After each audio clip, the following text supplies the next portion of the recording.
Definisi dari belligerent. Belligerent merupakan sebuah kelompok yang melakukan pemberontakan dan juga merupakan salah satu subjek hukum internasional.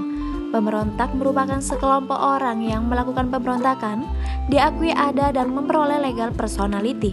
Karena adanya pengakuan tersebut, maka kemudian diberikan pengakuan sebagai insurgen yang menyebabkan serta melakukan peperangan internal dengan pihak pemerintah berkuasa yang sah.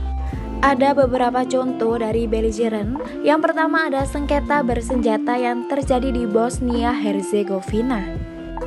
Dan yang kedua ada Organisasi Pembebasan Palestina atau bisa disingkat PLO, merupakan lembaga politik resmi bangsa Arab Palestina yang telah mendapatkan pengakuan dari dunia internasional.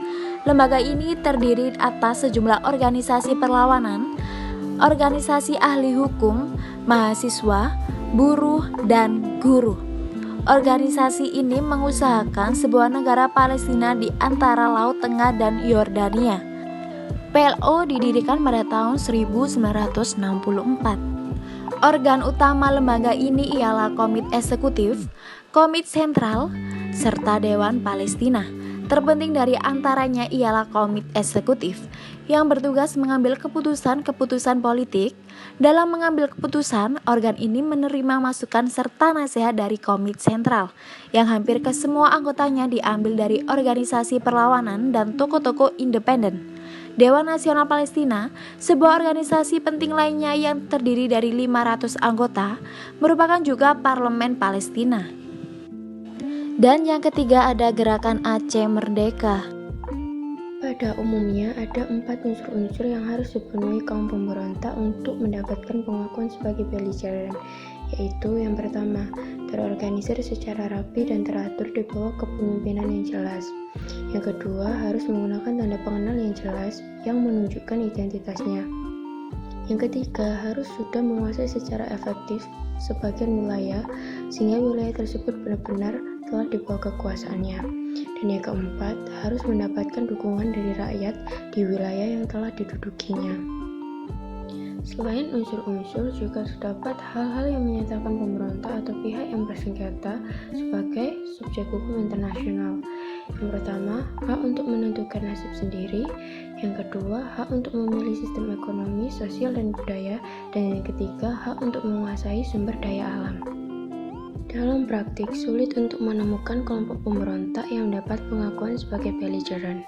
Mengingat pemberian pengakuan sebagai belligerent oleh suatu negara sangat potensial merusak hubungan baik negara yang memberi pengakuan dengan pemerintahan yang sah, karena dapat dianggap mencampuri urusan dalam negeri negara tersebut dengan berpihak pada kelompok pemberontak. Lebih penting dari masalah pengakuan yang syarat dengan muatan politisnya, hukum internasional melalui pasal 3 Konvensi Jenewa 1949 mengatur mengenai pertikaian bersenjata yang tidak bersifat internasional.